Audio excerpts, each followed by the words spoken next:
Alright gang, it's Oracle684 back here once again, and I know it's been a couple of days. I've been really busy. Went to Wizworld yesterday, and of course, I don't know if you can tell by my voice, but I actually got a real bad cold. So, I had just seen Halloween Kills. I watched it on Peacock, didn't go to the theater. I'm going to tell you, I was on the edge of my seat with this film. I've heard different things about it. I know there was a couple of things that some people didn't like about it. I couldn't find any of that. You know, anything I didn't really like about the film. I enjoyed it overall. I think it was a lot better than Halloween 2018. And you know, if you're going to watch this video, there are going to be some spoilers in here, in this video, so just be aware of that. If you haven't seen it yet, don't watch it. I'll probably put the spoiler section in the bottom of the video, so that you know. But with this film, it opens up with flashbacks to 1978, which I thought was really, really cool. We get to see, you know, different things, you know, that wasn't shown in the 1978 film. But you got to remember, when you're watching the flashback scenes, this is done in now times, not in the actual 1978 year. So, of course, you know, picture quality is going to look different. But other than that, I thought, I was pretty much mind blown when I saw Dr. Loomis for the first time. And I'm like, did they just take Donald Pleasence's face from the original Halloween film and CGI him on the actual actor that was playing the rest of them? It looked identical from a distance. You can tell the voice was almost identical. There was a little bit of a difference with the accent compared to how Donald Pleasence would speak. But I think they did a lot better job than what they had in with the voiceover for Donald Pleasence's character, Dr. Loomis, in H2O, which was really sad. In H2O's things, you can tell it was definitely 100% a different actor. Like with this situation here of the kills, it made you feel that, yeah, it was like, is Donald Pleasence alive? I mean, what the heck, you know? But I've also heard too, it was an actor that actually kind of looked like him, but that's why they didn't shoot him up close. So I thought that was interesting. But yeah, that had me fooled, because I actually thought, man, whoa, because with the technology and stuff that we have today, they can actually do stuff like that and take like a CGI scan of, you know, an actor's face that's been long gone, that left this earth, and then put him into another movie, which I thought was pretty impressive. But in this case, you know, from what I've heard on a couple of YouTubers that I watch, it was an actor that kind of looked like him, but they got it pretty much almost on spot by the appearance. But anyways, the film. You knew Michael Myers was brutal. I mean, you know, Blumhouse and David Gordon Green did a great job. I wasn't a big fan of 2018, but this one here, after seeing it, I actually liked it. I had no complaints. I mean, some people had to complain about the mob saying, "Evil dies tonight, evil dies tonight." You know, and Tommy rallies up everybody in the hospital, or also in town, and when they get to that point in the hospital, that one woman says, "Evil dies tonight." It's like, I can understand where that is coming from, because when you get somebody that's, you know, killing people off left and right and did the killings 40 years earlier, come back and is doing the same thing over and over again, people are probably going to react differently. You know, I mean, it's bound to happen. I mean, who knows if something like that would actually really happen in one of our towns, and how would anybody react to something like that? But I think with having, you know, Tommy Doyle, I'm going to talk about Tommy Doyle here in a minute, but I think it was very cool to see the actual actors that played the characters in the original film come back. You know, like Nancy Stevens, who was Marion Chambers, Kyle Richards, who was Lindsay Wallace. Of course, they couldn't get Brian Dole, I think his name was Brian Dole, that played the original Tommy Doyle in the original film, because he doesn't act anymore. But they got Brat Pack member Anthony Michael Hall, which he had quite a few good films back in his heyday, and still does. And I mean, this was a good performance here. To me, it was a good performance that Anthony Michael Hall did in the film. And I actually like his portrayal of Tommy Doyle. No offense to Paul Rudd's portrayal in Curse. I like Paul Rudd's portrayal as well, but I just thought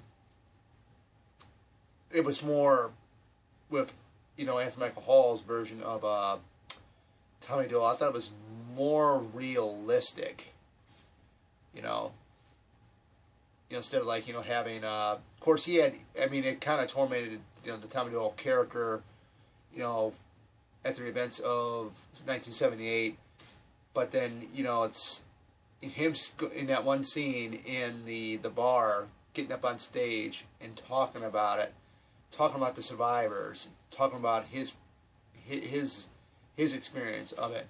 I thought that was really, really well done. Now, Kyle Richards, I've only seen her in the original Halloween, and as of today in Halloween Kills here. I don't know. I should probably look up and see how old she is. She looks really good for her age. I mean, just really, really good. All the scenes that she was in, I wish she was in a lot longer. But all the scenes that she was in, I loved. And I'm actually going to blow my nose because I've been having my nose run. Sorry you guys had to hear that. But all the scenes that Kyle Richards was in, I loved. The scene where she's fighting Michael, she gets up there and confronts him, and she puts bricks in like a pillowcase from one of the trick-or-treaters and just smacks him around, I think, like a couple of times. And then the whole chase scene and then the whole bridge scene, that was, I have to agree, the only suspenseful thing was the bridge thing. But I think, you know, going back, I think there was like more. I mean, to me, there was like more of a little bit of a suspense, like with the little remote control drone that was flying around in that couple's house, and then it goes into that one room, and all of a sudden it disappears, and it gets thrown back out by Michael. I thought that was very suspenseful because you didn't know who was in there, but. I think, you know, from Jamie Lee Curtis's standpoint with this film, I thought she was really good in the film. You know, it's, you know, most of the time, she spent most of the time in the hospital, but still, I think she gave a great performance. There probably are some people out there that thought maybe she didn't. I thought she did. Other than that, I respect other people's decisions. You know, if you don't like this scene, or you don't like how the actor's acting in this scene, or that scene, or in this film, I respect it. There's nothing wrong with that at all. But I thought, you know, Jamie Lee Curtis was great in this film, like she has been in 2018. I mean, 2018, I mean, I liked her in that too. But, you know, for some reason, in this film, I kind of like her better in this. Then you got, of course, you got Nancy Stevens returning for the 4th time, because she was in Halloween, if nobody knows this, but she was in the original Halloween 2, and then, you know, H2O. Of course, she's aged, but still looks the same. But I thought, you know, that whole scene when she got killed off, I thought that was like really, really hardcore, because the way she went down, it was almost like the way she was attacked in the first film, in the beginning of the first film, when they're picking up Michael at Smith's Grove. They have him transferred, or vice versa, they could be switched around. I don't know. I mean, I haven't seen the first one in a while. I need to get back into watching it. It's Halloween season month already here, but the way Michael attacked Marion Chambers, was the exact way she got attacked in the beginning of the first film. I thought that was I thought that was kind of interesting. But the way she went out was something else. I mean, it was, she says this is for Dr. Loomis, and then she's trying to shoot him and realizes it's too late. She was out of bullets. And the nurse guy that was in the back seat the whole entire time, I thought that was a brutal death. He tried choking Michael with, I think it was the stethoscope, and Michael turns and looks at him and then stabs him in the eye with the butcher knife. And I'm like, whoa, man, that was pretty intense. I mean, it really was really intense. I think it got really intense when he attacked that couple, the one with going back to the one with the drones. Right when he attacked, I think they were married, and the way he attacked the husband, that's what I'm putting at, is the husband. I don't know if they were really married. I think they were. That's my opinion. I think they were married. The way he attacked that guy, and after he had took the fluorescent light bulb, broke it, and then lunged it through her neck. Of course, she was still alive. Michael drags his body into the kitchen, has him partially land stomach first on the table, and he's going to the kitchen counter, grabbing one knife, stabbing him with it inside him, grabbing another one, stabbing him, grabbing another one, stabbing him. That was so intense. I says, this is how brutal this guy is. I mean, you didn't see any of that in the other films. I mean, you might have gotten a little taste of it like in the Thorn trilogy universe of Halloween, but nothing like this. I think, the firefighter scene, we got to talk about the firefighter scene. I mean, of course, I'm not doing all this in chronological order, guys. We're just going by what I thought and what I think of it, the whole thing. But the firefighter scene, that was so awesome. You do get to see how he actually survived Laurie's burning house. I thought that was pretty impressive. He actually hid inside of a overhead storage area where they had like the guns or something inside there. And of course, one of the firefighters falls through the floor, and he comes out, and he really does that firefighter in. Then there's another firefighter that was being called out. Take my hand, and then all of a sudden, it's Michael's hand, drags him in there. And it doesn't show him dragging the firefighter into the basement area, but then it cuts out where you see the firefighters, and then you see Michael coming out of the front porch. He's got that modified pickaxe, and they're getting ready to fight. They know that this doesn't look good, so Michael comes out, and I think he's eyeing up. You can see that he's like eyeing them all up. I think there had to be like maybe 7, maybe 6, 7, maybe 8 firefighters, and he just decimates them just like that. First it's the firefighter with the water hose, sprays him, gets him. Then there was one that he gets the guy with the modified pickaxe and lifts him up. And then there was another one he gets, and there was another one with the buzzsaw he gets, and that was just freaking awesome. And I gotta say, man, I'm gonna say it again. I was on the edge of my seat with this film. I've never been on the edge of my seat with a horror film like this in a long, long time. So, when we get, the scenes where the mob is getting together, I felt so bad for the other escapee from, I think it was from Smith's Grove, that escaped with Michael that was on the bus. Everybody kept thinking it was him. They kept thinking he was Michael, and he wasn't, and then he ends up jumping to his, death, and oh man, that was gruesome, especially the aftermath of what he looked like. And he had, I think his arm was dislocated, and his feet were all messed up, and head bashed because of the fall. But the scene in the Myers house with Laurie Strode's granddaughter and her boyfriend, which is Lonnie's son, that was pretty intense. That was so brutal what they did, what he did to Lonnie, especially what he did with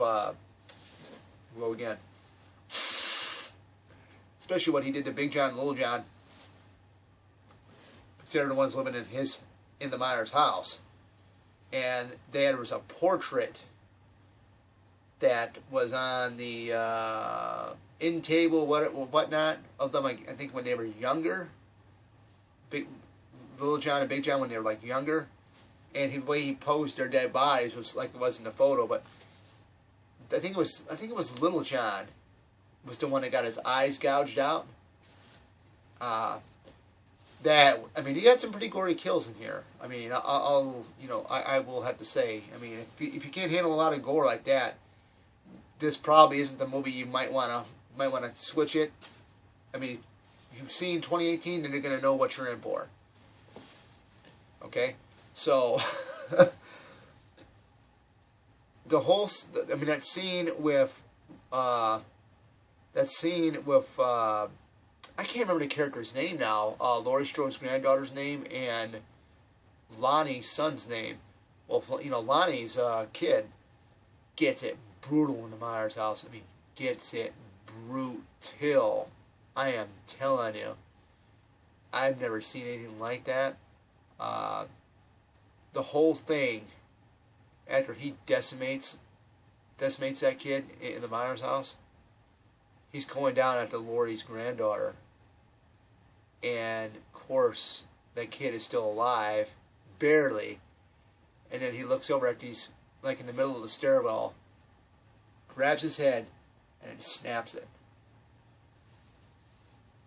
I mean, like that, snaps the hell out of his neck, and that was it. And then, the whole, Judy Greer, I'm gonna call her Judy Greer because I can't remember. Karen, her name's Karen. I can remember right now. It's just so much to take in with all this stuff. But I mean, it's I think Karen did a great job in this film. We do get to see Michael. Like I said, we do get to see Michael unmasked. It's for a very split second. You get to see his face when he's getting ready to put the mask on before the mob attacks him. But the mob does him in the first round. But then again, he's laying down there playing dead, and he offs Lee Brackett, and he's off massacring all the other members of the mob. And then that's when it hit me. Tommy Doyle gets it in this. That was pretty breathtaking, because here Tommy was the one that got the mob together, and I'm gonna kill this guy. I'm gonna kill him tonight. They almost got him, but Michael got up, tricked Lee Brackett, surprised everybody, and that's when he started messing everybody up left and right, here and there and there and there, and that was it. And then he finally gets Judy Greer, and that was another intense moment in the film. I'm like, what's going to happen? And what's going to happen? What's going to happen, And to look at it, I'm beginning to wonder what is Halloween Ends going to be like. I mean, I cannot wait. I mean, this movie was great. It may have a little bit of, it's in bits of its flaws, but overall, I like James Judd Courtney as Michael in this. I thought he was a badass. That's the way to put it. Look what he did. I mean, he offed these people like they were nothing, man. I mean, the brutality was unbelievable. But yes, I mean, Halloween Kills, definitely see it. If you didn't like it, hey, that's, your opinion. I'm not going to take it against you. I enjoyed it. I was on the edge of my seat the entire time. But yes, this is Oracle 684 out of here. See you guys back here next week. Take care and have the great rest of your weekend. Bye-bye.